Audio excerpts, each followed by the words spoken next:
여러분 안녕하십니까? 라디오 전망대의 송유라입니다.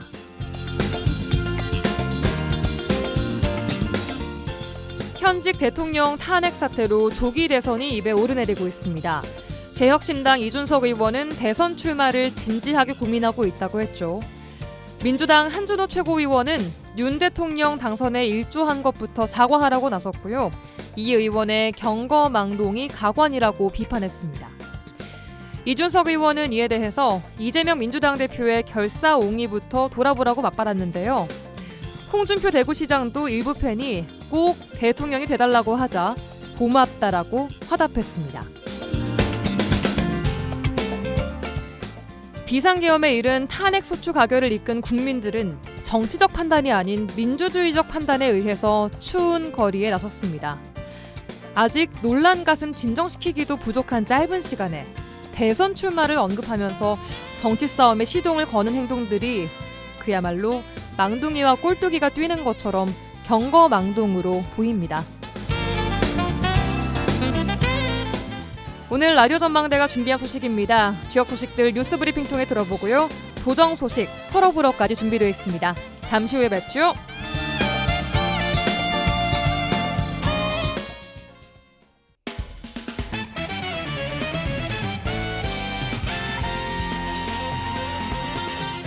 라디오 전망대 12월 16일 월요일 순서 출발합니다. 지역 뉴스부터 정리해보죠. 뉴스 브리핑 GBS 뉴스 차범준 편집국장 연결합니다. 안녕하세요. 네, 안녕하세요. 네, 첫 소식은 지난 토요일 국회에서 윤석열 대통령 탄핵 소추안 가결 이후 지역 반응입니다. 전남 지역 시민단체들이 일제히 환영의 목소리를 냈어요. 네, 지난 14일 오후 국회에서 윤석열 대통령에 대한 2차 탄핵 소추안이 통과됐는데 이 탄핵이 통과되는 순간 전남 동부권 지역 주민들도 일부는 버스로 서울 국회의 탄핵 집회 현장을 직접 찾아가거나 또 지역에서 개최된 탄핵 집회 현장에서 국회의 탄핵 통과의 순간에 기쁨을 함께 나눴습니다. 네. 2차 탄핵 소추안이 국회에서 의결되는 시간에 전남 동부 지역인 순천과 광양, 여수, 구례 등 곳곳에서 지역별로 탄핵 집회가 개최됐는데요. 네. 여수에서는 흥국체육관 앞, 순천에서는 국민은행 사거리 일원, 광양시에서는 중화동 버스터미널 인근에서 각각 수천여 명의 시민들이 참여하는 탄핵 집회가 개최됐습니다. 예. 탄핵이 의결되는 순간 여의도와 지역 탄핵 집회 현장에서 동시에 환성이 터져나왔는데 14일 국회의 탄핵 의결에 앞서 오전에는 김영록 전남도지사와 전남도내 22개 시장 군수들이 탄핵 가결을 재차 촉구하는 공동 성명서를 발표한 바 있습니다. 예. 14일 오후에 탄핵이 가결되자 지역 국회의원들과 지자체장들이 잇따라 담화문을 내고 탄핵 이후 민생 안정에 최선을 다하겠다는 입장을 내기도 했는데요. 예. 이 탄핵이 가결되자 집회에 참여한 전남 동부권 지역 주민들은 이제는 탄핵된 윤석열 대통령에 대한 소환 및 수사를 통한 사법적인 단죄가 신속하게 이루어져야 한다고 한결같이 촉구했습니다. 네, 시민들 말씀대로 이제는 탄핵의 책임을 묻는 또 후속 조치가 신속히 이루어져야 할 때입니다. 자, 다음은 순천 소식입니다. 이 소식은 전에 저희가 순천시 의원님과도 이야기를 나눠봤던 이야기인데 후속 내용입니다. 순천시 의회가 풍력발전소 설치 조건 관련해서 이격거리 조건에 대한 조례 개정을 시도했는데 지역 주민단체가 또 반발하면서 조례 개정을 또다시 보류했어요.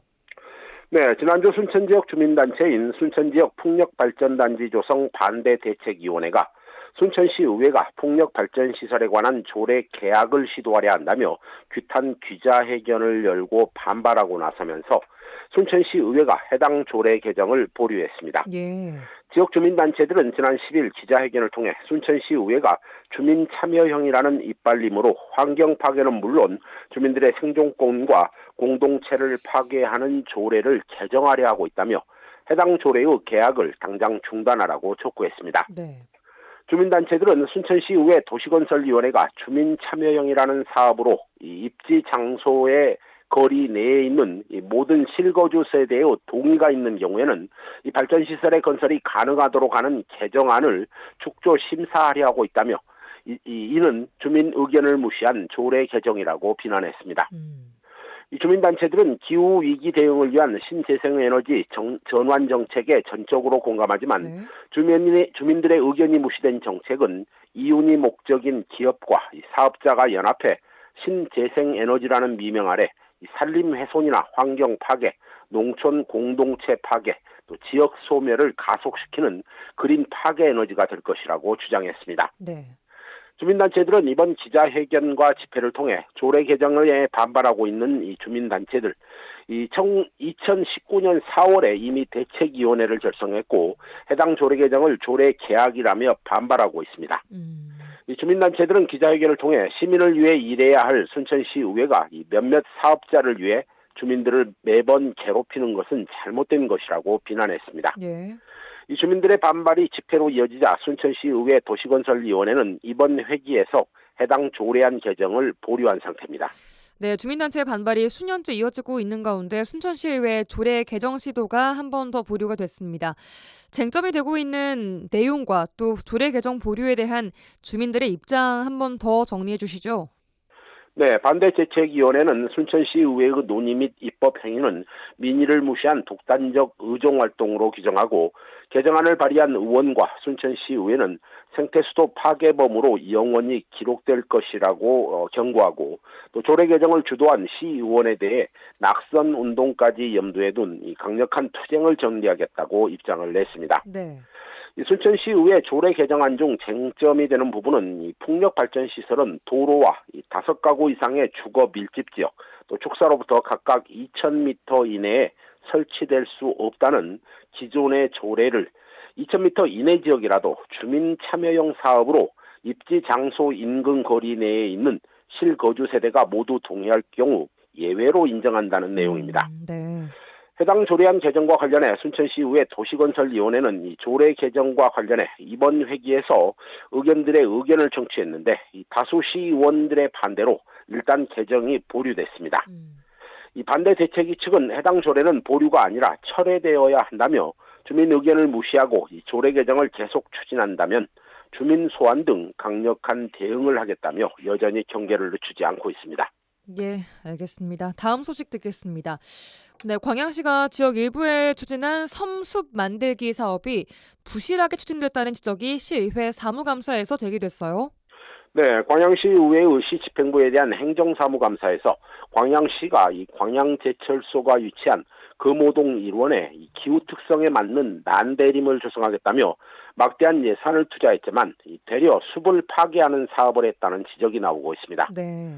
정구호 광양시 의원은 최근 열린 이 행정사무감사에서 광양시가 지난 2022년에 추진한 서남해안 섬숲 생태복원 사업이 지역의 산림을 파괴한 사업이라고 비판했습니다.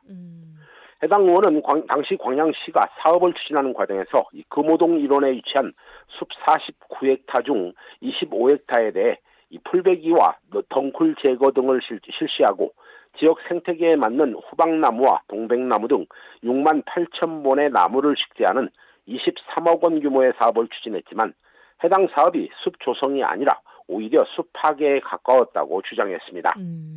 이 정구호 의원은 전문가들이 기존에 식재된 삼나무나 이 편백나무 등을 제거할 때 고사목이나 이 불량목만 제거하라는 의견에도 불구하고 이 사업 과정에서 멀쩡한 나무를 벌목했다고 주장했습니다.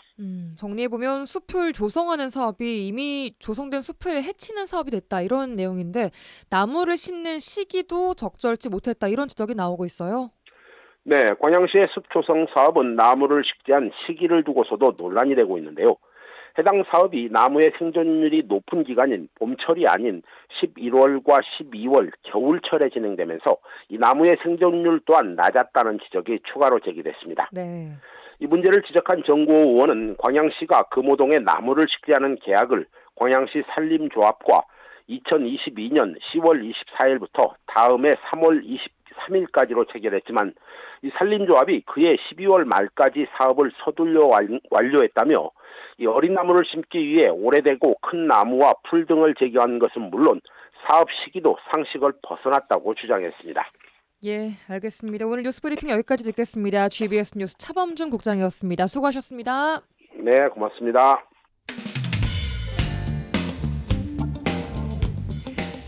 네, 한 주간 도정 소식 들어보는 시간입니다. 전라남도 대변인실 방준환 사무관 연결돼 있습니다. 안녕하세요. 네, 반갑습니다. 네, 먼저 지난주 대통령 탄핵 소추안 가결에 따른 도의 대응입니다.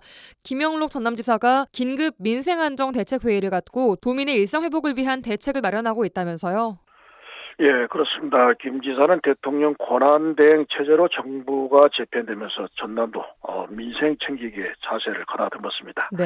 예, 앞으로 남은 절차 역시 엄중한 시대적 요구와 또 준엄한 국민의 명령에 따라 신속히 처리될 것으로 믿는다, 이렇게 강조를 했습니다. 네. 이어 전남도는 도민이 하루빨리 일상을 회복하고 경제적 충격을 최소화하기 위해서 모든 대책을 즉시 조치하겠다는 뜻도 밝혔습니다. 네. 무엇보다 중점을 둔 게 민생 경제 살리기에 최우선을 두고 예비비 등을 긴급 투입해서 중소기업과 소상공인, 또 여행업계, 농어민, 취약계층을 위한 민생 안정 시책 발굴에 저희들이 중점을 두고요. 네. 또 통합대학교 국립의대와 전남 특별자치도 그리고 무한국제공항 활성화, SOC 확충 등 이 도정 역점 현안에 대해서도 차질 없이 추진할 계획입니다. 네. 그리고 공무원과 유관기관도 연말 연시를 맞아 어려운 골목 상권과 자영업자, 또 소상공인을 살리기 위한 연말 모임을 통해 상생의 분위기를 만들 것도 아울러 당부를 했습니다. 예, 알겠습니다. 다음 소식 들어보겠습니다. 전남도가 국비 9조 502억 원을 확보해서 2년 연속 국비 9조 원 시대를 지켜냈네요. 예, 맞습니다. 이번에 어렵사리 확보한 내년 국비 예산은 전남의 잠재력과 또 강점을 높이는 SOC와 미래 첨단 전략산업 분야까지 핵심 사업들이 다수 반영이 됐습니다. 예. 먼저 호남 고속철도 2단계 사업에 2,692억과 또 경여선 전철화에 190억, 강진서 완도간 고속도로 기본계획 수립에 37억, 목포역 철도시설 재배치 설계비에도 40억이 이번에 포함이 됐습니다. 네. 또 친환경 농업 직불제 91억과 석유화학 무탄소 연료 기반 NCC 공정기술 개발비로 44억, 여수 세계 섬 박람회 개최 지원 32억도 여기에 반영이 됐고요. 네. 지역경제 활성화를 이끌 신규 사업 59건에 2,073억을 확보하면서 당초 정부안대로 착착 세워졌습니다. 네. 이제 국비를 포함해서 전남도 내년 예산 12조 원에 대해 신속 집행 계획을 이달 말까지 세워 내년 1분기 내 최대한 집행해 나갈 계획입니다. 예, 알겠습니다. 예산 얘기까지 들어봤고요. 다음은 전남도가 프랑스 파리의 농수산식품 상설 판매장을 열어서 유럽 시장 공략에 박차를 가한다면서요? 네, 맞습니다. 전남도가 프랑스 파리 루브르 박물관 인근의 에이스마트 매장에 전남 농수산식품 상설 판매장을 열었습니다. 예. 오스트리아 빈과 독일 프랑크푸르트, 또 네덜란드 롯테르담에 이어 유럽 내 전남도의 네 번째 상설 판매장인데요. 네. 파리 전남 농수산식품 상설 판매장은 대순 맑은 담양쌀과 아라움, 또 크리스피 오징어 스낵, 김시월 도시락 재래김, 해상 오마이스 김, 공농협의 유자차까지 전남산 대표 농수산식품들이 대거 입점을 했습니다. 네. 전남도는 2017년부터 미국과 일본, 중국, 또 동남아의 상설 판매장을 차례로 개설하고 최근에 유럽으로 확장을 가속화해서 13개국 31개소를 운영하고 있는데 내년 초에는 독일 베를린에도 상설 판매장을 추가로 열어서 유럽에서의 네트워크를 강화하는 데 발빠른 대응에 나서기로 했습니다. 네, 알겠습니다. 다음 소식입니다. 기상 이변에 따른 일조량 감소 피해 등이 재해로 인정되면서 전남도가 올해 재해 피해 농가에 1,743억 원을 지급했네요. 예, 그렇습니다. 도내에서 역대 가장 많은 13차례 재해가 발생한 가운데 이 중 6차례는 전남도가 전국 최초로 건의해서 재해 인정을 이끌어냈습니다. 네. 실제 딸기 생육 불량 같은 이 시설 원해 작물 일조량 감소 피해는 전남이 최초로 건의해서 30년간 기상을 분석하고 또 전국의 주산지별로 일조 시간과 생산량을 비교 분석해 제시하는 등 45일간 5차례에 걸쳐 인과관계를 입증해 재해로 끝내 인정받았습니다. 예. 전남의 일조량 감소 대응은 행안부 주관 적극행정 경진대에서 장려상을 받았고요. 전남도 자체 경진대회에서도 최우수상을 받았습니다. 예. 덕분에 올해 전남에서 발생한 재해 피해 농가에 565억 원의 재난지원금과 농작물 재해보험금 1,178억 원 등 전체 1,743억 원을 지급하는 성과를 몸소 보여줬습니다. 네, 반가운 소식 들어봤고요. 자, 다음은 K푸드 대표 주자인 된장과 고추장 등 전남 수출 전통 장류가 또 인기를 끌면서 이 수출량이 급증하고 있다고요? 네, 맞습니다. 이 분야도 상당히 눈독을 들이고 있죠. K푸드 열풍이 전통 장류 수요 확대를 이끌면서 올 들어 11월까지 전남산 장류 수출량이 3,195톤에 달해 2014년 670톤 대비 한 4.7배나 증가한 수치를 보였죠. 네. 품목별로 보면 간장이 1,330톤이고 된장이 138톤, 고추장이 1,490톤, 기타 장류로 236톤으로 수출 대상국도 미국과 캐나다, 영국, 일본까지 이 36개국으로 점차 확대가 됐습니다. 네. 전남도가 농수산식품 세계 인류 상품화를 지원 중인데 특히 담양농업회사 법인인 주식회사 고려전통식품에는 된장과 딸기 고추장 소스의 미국 시장 진출을 도왔고요. 순천 주식회사 매일식품에는 필리핀 수출용 불고기 소스와 고추장 소스 개발에 업체당 6,800만 원을 지원한 바 있습니다. 전남도는 앞으로 기업의 소스 개발과 포장 디자인 제작을 적극 지원해서 세계인의 입맛을 사로잡는데 저희들이 중점을 두기로 했습니다. 네, K푸드 더 넘어서 전통 이제 장류까지 세계인의 입맛을 사로잡고 있는 것 같습니다. 자, 다음은 전남도 농업기술원이 양파 산업 발전을 위해서 신품종 개발과 또 양파 가공 제품 사업화에 속도를 내고 있다고요? 예, 그렇죠. 전남하면 지금 역시 전국 양파 생산량의 38%를 차지하는 주요 생산지죠. 네. 그래서 양파의 자립적 종자 수급 체계 구축과 또 가공산업 활성화에 지금 바빠졌습니다. 국내 양파 종자 시장은 약 397억 원 규모로 고추와 무에 이어서 세 번째로 중요한 시장이지만 종자의 60%를 수입한 상태입니다. 농업기술은 자체 종자 개발에 나서 2017년 파링을 시작으로 스리랑, 아리아리랑, 금송이를 개발해서 농가에 보급했는데 특히 무안과 한평 지역을 중심으로 160헥타의 면적에 보급이 돼서 농가에서 70억 원의 짭짤한 소득을 올린 바 있습니다. 또 국내산 종자 개발과 함께 가공 제품도 사업화에 뛰어들었습니다. 10대에서 20대를 위한 구미 젤리를 비롯해서 조미용 분말이나 천연 양파당, 또 샐러드 드레싱까지 7가지 제품도 이번에 개발했습니다. 앞으로 신품종도 육성하고요. 가공 상품의 지속적인 개발로 전남이 글로벌 양파 산업의 중심지로 자리 잡을 수 있도록 더 힘써 나갈 계획입니다. 네, 알겠습니다. 여기까지 듣겠습니다. 전라남도 대변인실 방준환 사무관이었습니다. 수고하셨습니다. 고맙습니다.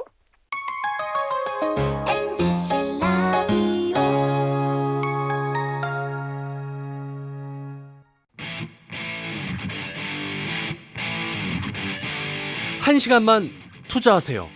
지역의 이야기를 모아 전해드립니다. 지역 시사는 역시 여수 MBC 송유라의 라디오 전망대. 라디오 전망대 본격 정치 시사 토크 털어불어 시작합니다. 터나람 개혁신당 원내대표 그리고 더불어민주당 서동용 전 의원과 함께하는 시간인데요. 오늘 이 시간도 두 분 동시에 연결해서 말씀 나눠보도록 하겠습니다. 먼저 민주당 서동용 전 의원님 나와 계신가요? 예, 반갑습니다. 서동용입니다. 네, 반갑습니다. 천하람 개혁신당 원내대표님 나와 계신가요? 네, 개혁신당의 천하람입니다. 네, 두 분 반갑습니다. 두 분도 인사 나누시죠?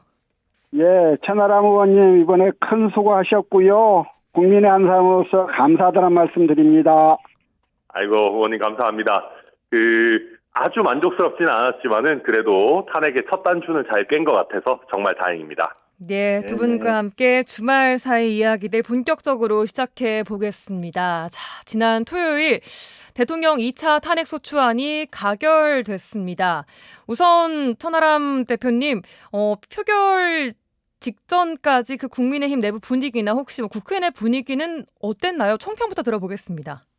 원래는 조금 여유 있게 뭐 한 20표 이상 이탈표가 나올 걸로 예상이 됐었는데 예. 아무래도 당론으로 끝까지 부결을 유지하다 보니까 찬성을 공언하신 분들 중에도 조금 기권이나 이런 쪽으로 흔들리는 분도 있고 막판까지도 마음을 놓을 수는 없었던 분위기였습니다. 그런데 이제 뚜껑을 열어보니까 결국 국민의힘 의총에서는 찬성표를 하겠다라는 의원이 한 5분 정도에 불과했지만 예. 결국 침묵하고 있던 소신파, 그러니까 양심에 도저히 탄핵을 반대할 수 없다라고 했던 어떤 조용한 소신파들이 결국은 어느 정도 한 12분 정도 이렇게 나와주면서 그래도 기대에 미치지는 못했지만 그래도 탄핵 가결이 된 그런 국면 아닌가 그렇게 평가가 됩니다. 네, 서전 의원님은 이번 탄핵 소추안 가결 어떻게 보셨나요? 예, 1차 탄핵 소추안이 국민의힘 표결 불참으로 표결 불성립되니까 이제 국민들의 분노가 윤석열뿐만이 아니라 국민의힘을 향해서 들끓었었지요. 예. 더욱이나 비상계엄 자체만큼이나 누구도 예상하지 못했던 왜 했는지를 전혀 이해할 수 없는 12월 12일 오전 담화가 나오자 국민의 분노가 극에 달했고요. 국민의 분노가 극에 달하고 이를 거스를 수 없다고 판단한 국민의힘 의원들이 공개적으로 탄핵 찬성 입장을 표명하는 등 분위기가 반등되는 걸 확연히 느낄 수 있는 일주일이었는데요. 예. 결국 많은 사람들이 예상했던 대로 탄핵 소추안이 가결됐습니다. 그런데 이 문제를 국민의 분노만으로 설명할 수 없는 부분들이 저는 있다고 생각합니다. 네. 일주일 전에 여기 그 트러블로 방송에서 제가 정당이 국민의 분노만큼만 행동해서는 안 된다. 야당이 어떻게 해야 탄핵안을 가결시킬 수 있는가에 대해서 조금 더 치밀하게 고민하고 대책을 준비해야 된다. 이런 말씀을 드렸었는데요. 예. 당시 천하람 원내대표께서 제 말에 전적으로 동의한다고 하면서 국민의힘 의원들을 설득하기 위한 노력을 계속하고 있고 실제 성과도 있다. 이런 말씀을 하셨단 말입니다. 예. 8명 이상의 동의를 이끌어내지 못하면 한 발짝도 나갈 수 없기 때문에 일방적으로 밀어붙이기만 해서는 안 될 일이지요. 한편으로는 국민의 분노를 대변해서 상대를 압박하면서 다른 한편으로는 진지하고 심도 있는 대화를 통해서 설득하는 노력이 병행되었어야 하는 건데 이번에 그런 노력이 결실을 맺은 것이어서 저는 더욱 뜻깊게 생각합니다. 예, 알겠습니다. 천 대표님께서는 찬성표 204표 어떤 의미라고 보시나요?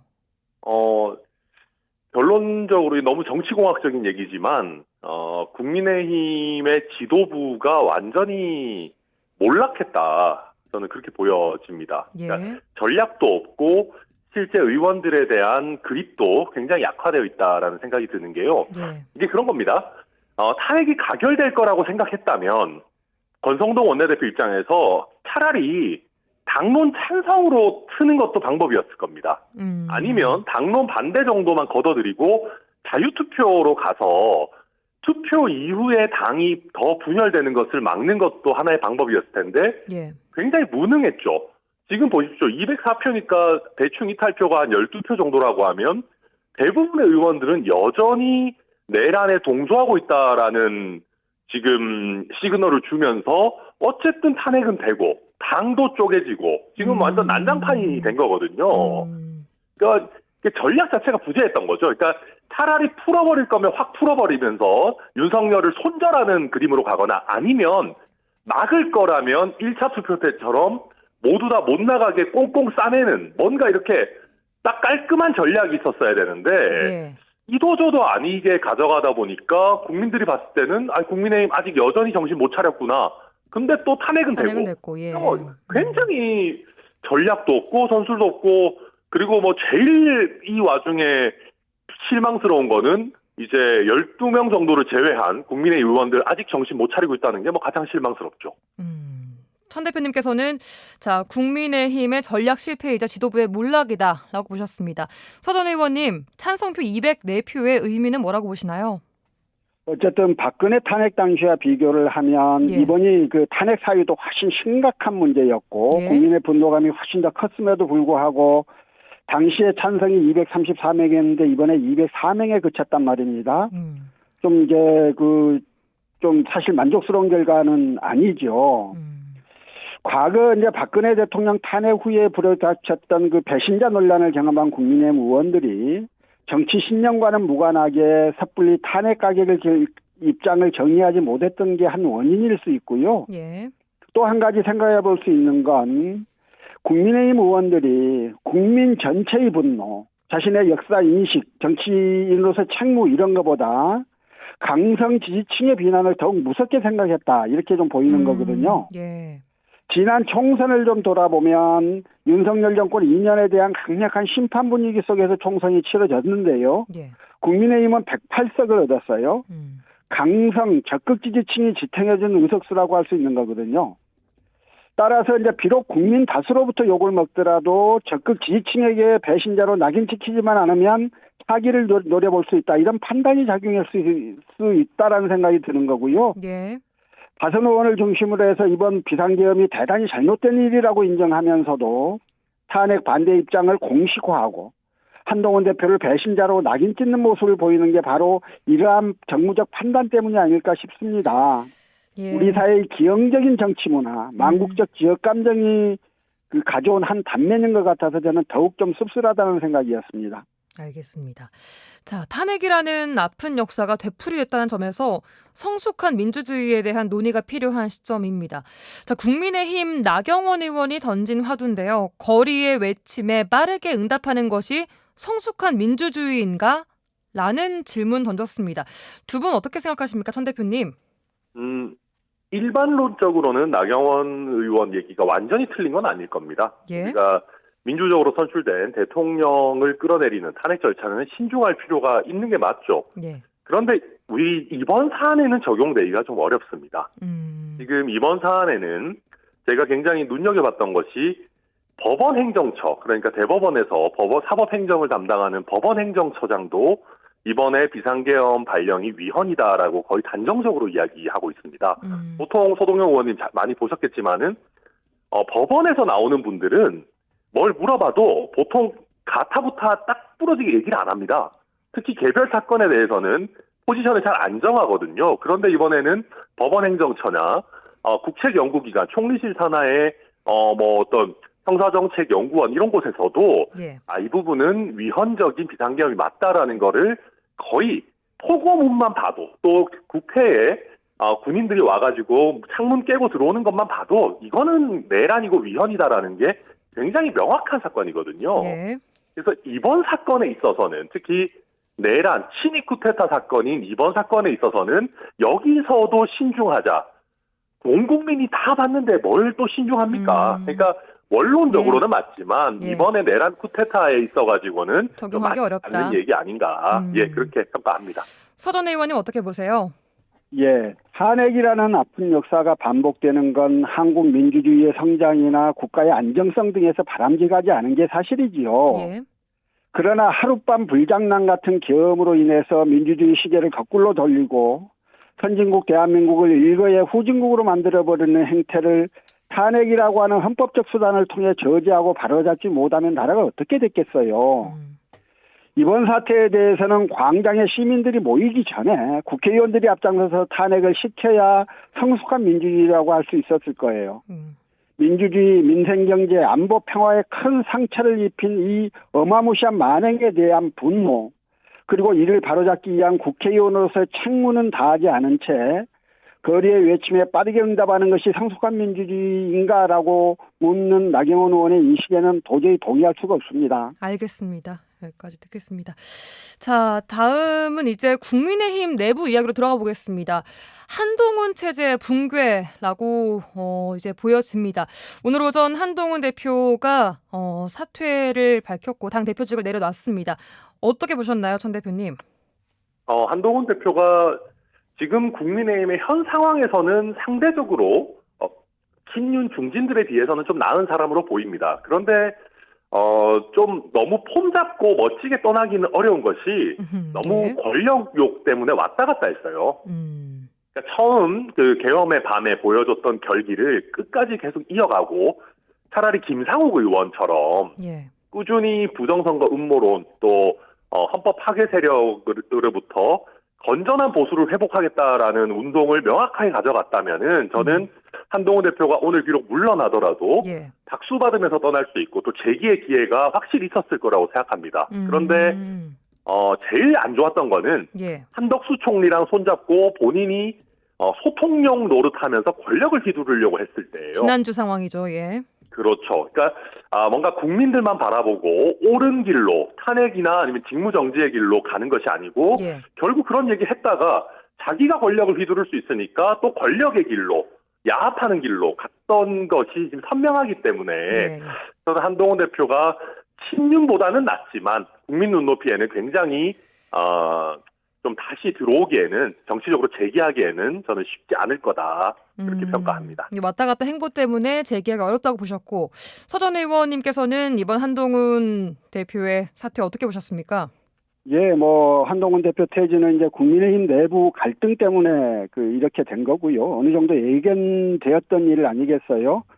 한동훈 대표는 물러나면서도 자신이 위헌 불법적인 비상계엄 해제를 이끌었다 이렇게 강조를 했다고 보도가 됐던데요. 예. 그러나 많은 국민의 눈에는 제대로 된 지도력을 발휘하지 못한 채 우왕좌왕하는 여당 대표로 기억될 가능성이 크다고 생각합니다. 알겠습니다. 자, 어쨌든 대통령 직무가 이제 정지가 됐고 한덕수 국무총리가 권한대행을 맡았습니다. 일단 민주당이 한덕수 국무총리를 탄핵하지는 않기로 했는데 일단 발의되어 있는 특검법에 대한 거부권을 행사하지 않겠다는 조건으로 보이는데 어떻습니까? 전 대표님. 저는 이 부분 이재명 대표가 잘하신 일이라고 생각합니다. 제가 이재명 대표 많이 비판도 합니다만은 총리까지 또 이어서 탄핵을 하겠다라고 간다고 하면은 네. 이거는 그러니까 국내에서는 괜찮습니다. 왜냐하면은 우리 국민들이 봤을 때는 내란의 공범으로서의 성격도 있고 어쨌든 못 막았고 하니까 이해가 되는 면이 있는데 예. 문제는 해외에서의 시각이에요. 그러니까 해외에서 대통령이 탄핵되고 연이어서 권한대행인 국무총리까지 탄핵된다 그러면은 이게 해외 투자자들은 물론이고 외국 정상들이나 어떤 안보 전문가 이런 사람들이 봤을 때 야, 대한민국이 진짜 엄청난 큰 폭풍에 어마어마한 문제가 있구나라고 해서 지금 가뜩이나 불안한 환율이나 우리 주식시장에 엄청난 악영향을 줄 수 있거든요. 예. 그래서 저는 저도 한덕수 총리 이렇게 썩 마음에 들지 않고 예. 어쨌든 내란을 못 막아낸 총리긴 합니다만은 지금 상황에서는 어쩔 수 없이 당분간은 한덕수 체제로 가야 되는 거 아닌가 저도 그렇게 평가합니다. 예. 서전 의원님께서는 이번 민주당의 선택 어떻게 보셨습니까? 예, 윤석열의 비상계엄에 무척 놀라고 국민의 분노가 크다고 하더라도 말입니다. 예. 야권으로서는 윤석열 탄핵에 집중하고 탄핵 후의 국정을 고민했어야 한다고 생각합니다. 네. 한덕수 총리가 국무회의에 참석해서 계엄을 반대하는 의사를 분명히 하였다고 밝혔음에도 불구하고 탄핵까지 가는 건 국정 운영의 안정성 면에서도 네. 윤석열 탄핵에 집중해야 하는 전략 전술의 측면에서도 무리한 면이 있었다는 생각을 가지고 있었고요. 지금 한덕수 총리에 대한 탄핵을 추진하지 않기로 한 건 다행이고 너무 당연한 조치라고 생각합니다. 예. 비상계엄으로 인해서 경제, 외교, 안보의 각 분야에서 대한민국이 심각한 피해를 입었습니다. 그나마 이제 윤석열 탄핵 가결로 불확실성이 줄어들어 다행이라 할 것인데요. 예. 여야가 지금이라도 협심해서 대행체제인 정부에 조금은 불안한 국정 운영이 안정화되도록 더욱 협조해야 한다고 생각합니다. 네. 한덕수 국무총리가 특검법에 대한 거부권 행사 가능성 있다고 보십니까? 잘 모르겠어요. 지금까지 어쨌든 형식적으로는 김건희 특검법, 최혜병 특검법 모두 여당이 거부권 행사를 건의하고 윤석열이 이걸 받는 형식이었고 그 과정에서 한덕수 총리도 계속 위헌적인 범죄라고 거부권을 건의하겠다는 입장을 공개적으로 표명하고 그러지 않았습니까? 예. 그랬는데 이제 와서 자기가 그 입장을 바꾸기도 참 되게 좀 조심스럽기는 할 건데요. 예. 그러나 다른 문제를 떠나서 최혜병 특검법, 김건희 특검법의 경우는 국민적인 의구심, 의문이 너무 큰 사건들 아니겠어요? 이 부분에 대해서는 과거에 자신이 한 말이 좀 있었다 하더라도요. 예. 그때는 그냥 건의하고 그만이고 자기가 결정권자 아니었고 지금은 결정을 해야 되는 사람이기 때문에 좀 더 국가의 미래를 생각하는 차원에서 다시 판단하고 고민을 해서 결정을 해야 한다고 생각합니다. 알겠습니다. 자, 이재명 민주당 대표가 국정 안정을 위해서 국정안전협의체를 제안했는데요. 자, 국민의힘이 논의의 주권을 가져가도 좋으니까 참여해달라라고 했습니다. 선 대표님 어떻게 보셨나요, 이 내용은? 이거는 뭐 여당이나 정부가 공식적으로 받을 수는 없죠. 그리고 저는 요즘 이재명 대표가 조금 너무 좀 흥분해 계시는 면들이 있다고 생각하거든요. 예. 그러니까 국회 차원에서 정부와 협의를 더 강화하겠다라는 얘기는 의장이 해도 충분한 얘기입니다. 여기서 국회를 어쨌든 더불어민주당이 일당이고 다수당이긴 하지만은 예. 국회 전체를 대표하는 건 아닌 상황에서 예. 여당이 사실상 받기 어려운 이 권한대행 체제에서의 야당과의 공동 어떤 통치 같은 얘기를 하는 거는 사실 의미는 없어요. 그래서 저는 오히려 조금 이재명 대표도 좀 차분하게 가셔도 괜찮지 않나 싶고, 다만 예. 국민의힘은 이런 제안을 받을 수는 없겠지만 정부도 예. 어쨌든 지금 권한대행 국면에서 야당과의 물밑에서의 협의 같은 것들은 굉장히 많이 이루어질 겁니다. 실제 아마 실무를 하는 공무원들도 예. 정권 교체 가능성이 상당히 있다라고 보고 야당과 보다 긴밀하게 협조하면서 정책들을 해나가지 않을까. 물밑에서는 그런 흐름들이 있겠지만 대놓고 이렇게 하는 거는 정부나 여당이 다 받을 수는 없겠죠. 그러면은 국민의힘 측에서 이를 거부한 것이 이해는 가시는 건가요? 네, 아마 국민의힘 입장에서는 그런 거죠. 아직 우리가 여당이고 당정 협의하면 되지 무슨 야당까지 같이 해가지고 이렇게 하냐 이런 정도 생각일 것이고, 다만 이제 의원식 국회의장이 예. 행정부와 국회에 보다 긴밀한 협조를 주문했기 때문에 예. 그런 면에서 조금 더 이제 국회 전체 차원에서의 협의가 강화되는 거는 바람직하지 않을까, 저는 그렇게 봅니다. 네, 그래도 정권 교체를 대비해서 물밑 접촉이 이루어지고 있을 것이다 라고 보셨고요. 네. 알겠습니다. 서전 의원님께서는 민주당 이재명 대표가 국정안정협의체를 제안한 부분 어떻게 보셨습니까? 예, 일단 이제 권성동 국민의힘 원내대표가 즉각 거부해버렸잖아요. 그래서 실현 가능성은 없다고 봐야 할 건데요. 국정안정협의체건 아니건 간에 말입니다. 예. 여야가 지금까지처럼 서로를 악마화하며 대립하고 또 야당과 직무대행 체제의 정부가 극단적 갈등 양상을 보이면 안 된다는 거, 이것만은 분명하지 않겠습니까? 그렇게 되면 나라가 어떻게 될지 알 수가 없고, 또 그렇게 되는 경우 조기 대선으로 정권 교체가 설령 이루어진다 하더라도 수습하기가 대단히 곤란할 거예요. 예. 형식이 어떠한 간에 각 당이 나라를 위하는 진지한 자세로 협조해서 국정을 안정적으로 끌어가기 위한 노력들은 좀 열심히 해야 되는 문제다. 이런 말씀을 좀 드리고 싶습니다. 예, 알겠습니다.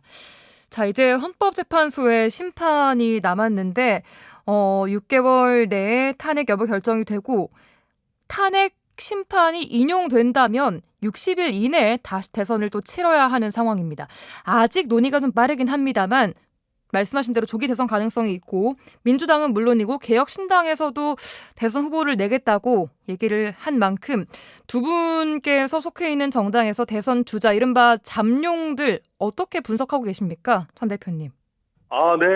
저희 개혁신당에서도 지금 섣부르게 누구다 이렇게 이야기하기는 그렇지만은 아무래도 지금 이준석 대표 같은 경우에 좀 굉장히 선제적으로 40대 기수론을 들고 나오면서 예. 법률가가 아닌 과학적 사고를 할 수 있는 과학자 출신의 리더가 필요하다라는 이야기까지 벌써 선점하고 있습니다.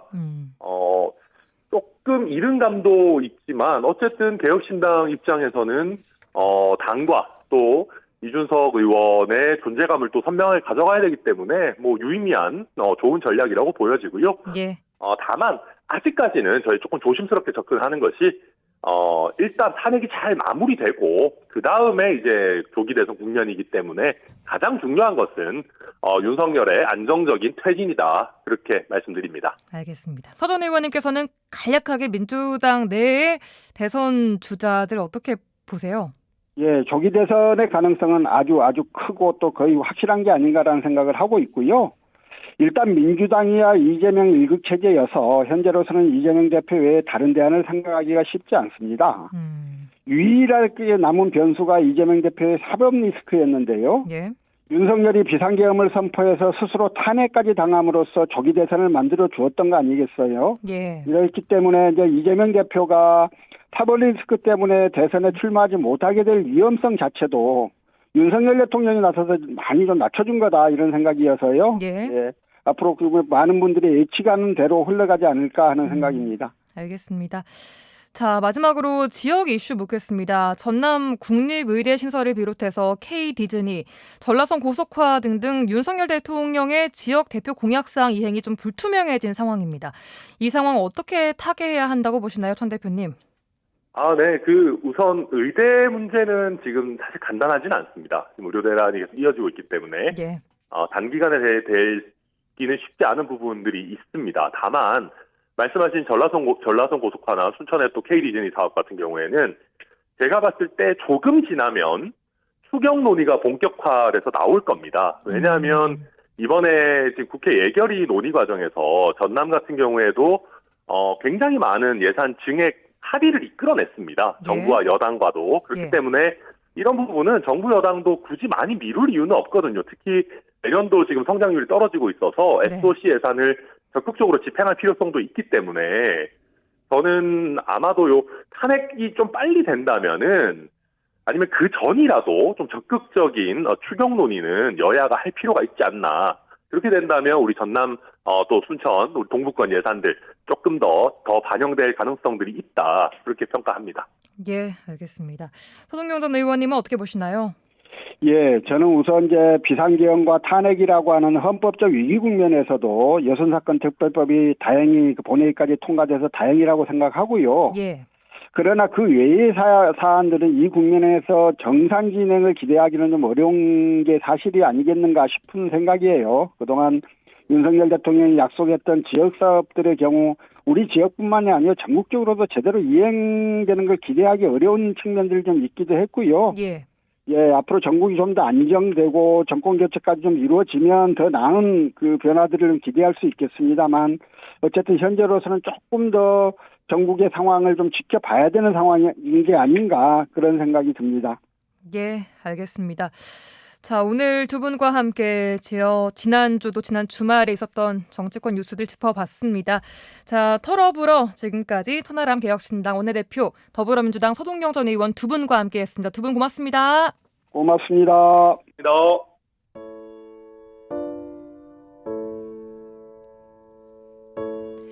라디오 전망대 12월 16일 월요일 순서는 여기까지입니다.